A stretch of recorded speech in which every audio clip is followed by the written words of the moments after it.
Всем доброй ночи, друзья мои. Я хочу подарить сегодня практикам интересный ритуал наказания. Называется «Погребальный костер». Ритуал создан мной, очень рабочий, очень быстро бьет. И ритуал создан с помощью руны Квеорт. Квеорт на самом деле не германская руна, скандинавская руна. Относится к скандинавским рунам. Однако сила этой руны, она настолько велика, что советую пользоваться руной очень бережно и осторожно. Вообще к рунам у меня особое отношение, я говорила об этом. Сейчас очень много всякого чертят во всех сайтах, во всех форумах. Очень легко и просто считать, что руна вот начертили, быстренько все получили. На самом деле это далеко не так. Иногда руны могут погубить того самого человека, который их чертит. Руны забирают очень много сил и энергии. Руны очень капризные. Руны любят свободу. И практика, мой совет, чаще старайтесь отдельными рунами работать, чем ставами. Потому что не все ставы могут привести к тому результату, который вам бы хотелось. У каждой руны есть четкая задача, четкая функция, и если вы правильно используете эту руну, то она вам, естественно, поможет и принесет тот результат, который вы хотите. Не забывайте откупиться потом. Либо в начале ритуала поставьте бокал с пивом, потому что северным богам испокон веков приносили, жертвовали пиво, хмельной напиток. Либо после оставьте возле дерева монеты, пиво. У каждого ритуала свой откуп отдельный. Об этом мы потом поговорим. Квеорт, погребальный костер. Руна, которая сжигает. Руной Квеорт чистят помещение. Руной Квеорт убирает много чего лишнего. Я еще вам покажу не один ритуал с руной Квеорт. И он настолько эффективный, он настолько сильный и быстрый, что вас удивит результат. Но еще раз предупреждаю, те, которые с рунами пока еще на «вы», будьте осторожны. А простому человеку вообще касаться таких вещей не советую кардинально, потому что результат может и получиться, но потом откуп будет очень плачевный, потому что руна забирает очень много. Всякое может быть. Мне иногда пишут, например, но я не собираюсь вам страшилки, пугалки рассказывать, например, выгонят вашего ребенка из школы за то, что он, не знаю, ударил в лицо одноклассника, а того отвезли в больницу. Например, осудят вашего мужа за какое-то мелкое хулиганство. Например, потеряете большую сумму денег. Дальше продолжит список. Вот так вот наказывает руна тех, кто неумело ими пользуется. В данный момент хочу показать вам ритуал погребальный костер для врагов или для врага. Смотря, сколько народу вам надо завалить. Вообще, я вам скажу, дорогие друзья, разумные практики, они очень бережно относятся вообще к своей силе и очень выборочно относятся к порчам. Чаще всего люди наказываются сами за неуважительное отношение к силе, потому что когда трогаешь силу, то ты трогаешь полностью вот этот эгрегор, так называемый, силу. Это огромную силу ведовства ты трогаешь. И, естественно, наказание не заставит себя ждать. Но когда ты наказываешь человека, то у тебя очень много уходит энергии. Иногда настолько не хочется делать наказание и порчу и прочее, только по той причине, что ты знаешь, что ты очень долго будешь восстанавливаться. Порча – это очень энергообъемная работа, поверьте мне. Иногда легче человека нахрен послать, чем делать на него порчу. Настолько много будет затрачено сил. Но иногда нужно наказывать, потому что есть люди, которые просто просят этого наказания. В данный момент руной Квеорт мы проведем ритуал, называется «Погребальный костер». И, знаете, эта порча может привести к разным результатам. Например, человек может загореть заживо. Например, человек может умереть от непонятной болезни. Либо у человека перекроются все денежные дороги и удача, у человека начнется проблемы со здоровьем, у человека начнутся какие-то видения непонятные, у человека начнутся какие-то страшные вещи в жизни происходить. В общем, сгорит все хорошее, что у него есть на погребальном костре. Конечно же, все эти ритуалы действенные, они очень опасные, и они очень быстро работают. Нету ведьмы, нет колдуна без порч, без черных дел. Сколько бы ни пели, как соловьи, что вот порчи и прочее, прочее, это нехорошо, так нельзя делать.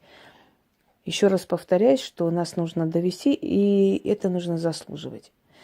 Потому что это очень энергоемкая работа, и мы не очень радостно за это беремся, потому что очень много потом мы отдаем силы, энергии, иногда даже денег, понимаете, потому что с нас берут откуп за эту порчу. Вот она получилась, все, давай откупайся.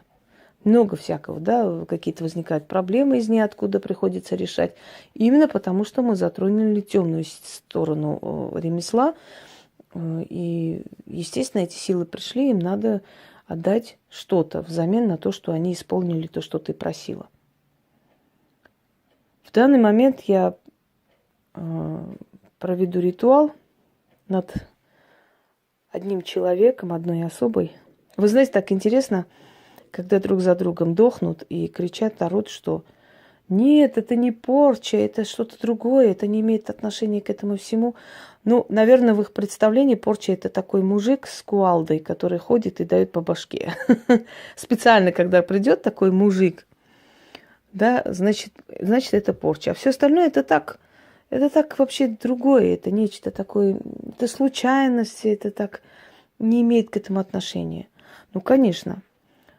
Порча – это целенаправленный энергетический удар. Отправляешь ты бесов, просишь ты руны, говоришь ты со стихиями, как угодно. Ты отправляешь черную энергетику в жизнь человека. И как унесет этого человека с этого мира, это уже дело вот именно той силы, которую ты отправляешь. Попадет ли он под КамАЗ, повесится ли, сойдет ли с ума, утонет ли, знаете, убьют ли его, неважно. Если ты направляешь, это сработает по-разному. Поэтому, конечно, умирая, кричать, что все хорошо, я, знаете, могу сказать одну вещь. Когда ты призываешь темную силу на голову своих врагов, то эта сила отнимает разум этих врагов. И они даже шагая на краю пропасти, даже понимая, что скоро туда провалятся, не отступают. Не отступать, потому что если темная сила пришла их забирать, она просто не хочет больше свои жертвы отдавать. Потому что, видимо, если бы они осознали и пришли, да, в себя, вернулись обратно, ну, по крайней мере, прекратили бы то, что начали, может быть, мы бы пожалели их, правда? Но чтобы такого не происходило, поскольку они уже вцепились в своих жертв, они отнимают их разум, потому что у людей осторожность пропадает. Вот иногда смотришь со стороны, думаешь, ну вы действительно ударнутые пыльным мешком, потому что когда уже смерти начинаются, и вы дальше орете, что это все случайность, и все хорошо, прекрасно, то уже создается впечатление, что у вас с головой не все в порядке. А не все в порядке для того, чтобы вас дальше давить. И постепенно, значит, когда следующая будет еще одна смерть, наверное, опять будут кричать, что это все случайность. Это так не имеет никакого отношения. Это просто так получилось, просто. Вот сейчас посмотрим. Тот, кто ночью проснется от того, что горит все тело, и тот, кто поймет, что у него все горит в огне и уничтожается, тоже, наверное, скажет, что это случайность. Либо будет орать, что такого не было. Понятное дело. Не хочется отступать, да, как-то хочется до последнего сражаться. Данная особа, вы знаете, что интересно, это сборище настолько уродливых людей, вот уродливых, вот смотришь на них, я не то, что смеюсь над ними, я вообще не смеюсь над физическими изъянами и увечьями людей, в отличие от определенных гнид. Но когда ты смотришь на, ну, например, вот эта особа, которая, ну, это мало того, что она полоумное существо, это ужасающе уродливая женщина, ужасно уродливая. Это нет, это нос не тот нос имеется в виду. Здесь тоже нос, но нос просто картошкой, который посреди вот лица. Я понимаю, почему у них ненависть обычно к талантливым, красивым женщинам. И пытаются всегда принизить этих людей, высмеять, обсмеять. Потому что сами настолько уродливы, что им, знаете, очень хочется хотя бы высмеивая красоту другого человека, себя как-нибудь, компенсировать себе, в душе какой-то комплимент себе сделать, что они еще не так уродливы. Уродливы, ужасающие. Я не буду ее называть, знаете почему? Хочу, чтобы она сама догадалась. Так интересно, они сразу себя узнают по своим кличкам, как собаки, и сразу говорят: а у меня все хорошо, ничего у меня не было, у меня все супер. Тут один тоже так говорил когда-то, помнится, да?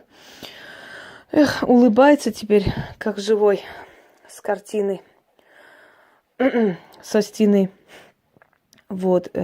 Думаю, следующие тоже так будут говорить, наверное, тоже, что это все случайность, это не имеет никакого отношения. Уродливая. И причем это такая воровка, которая берет мои фразы и приписывает себе. То, что она ударнутая по башке создание, это я уж молчу.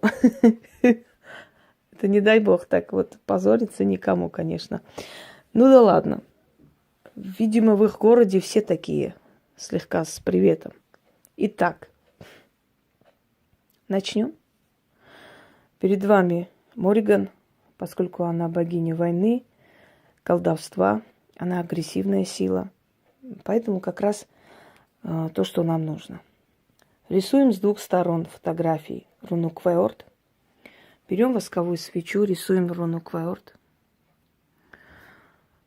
Черные свечи, можете для освещения несколько свечей, сколько хотите. Алтарь черный. Налить пиво.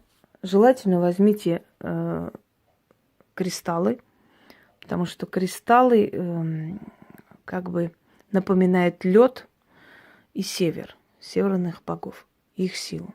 Они очень суровые. Еще раз предупреждаю, простому человеку такие ритуалы делать нельзя, ни в коем случае. Но для практики это бесценный дар. Очень быстро нанести удар. Очень быстро нанести. Еще раз говорю, нету обычных порч, нету легких порч, нету тяжелых порч. Все они одинаково по силе, смотря какой из них тебе подходит. Если тебе подходит рунная порча, делай рунные порчи. Если тебе подходят порчи через темные силы, делай темные. Если через кладбище, делай через кладбище. А иногда лучше все в комплекте. Ударит, будь здоров. Но с руной Квеорт шутки плохи. Поэтому, дорогие друзья, учтите, имейте в виду. Особенно руны, они очень энергозатратные работы, а Квеорт тем более. Квеорт – опасная руна, но в то же самое время опасная для ваших врагов, если вы правильно ее используете. Итак, начнем. Я призываю ярость северных богов. Я взываю к силе северных богов. И от их имени, с их помощью я оживляю сию руну и даю силу заклинанию.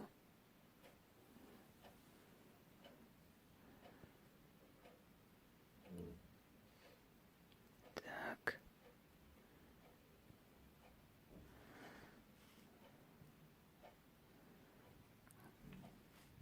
Секунду. Ставим на фотографии и продолжаем.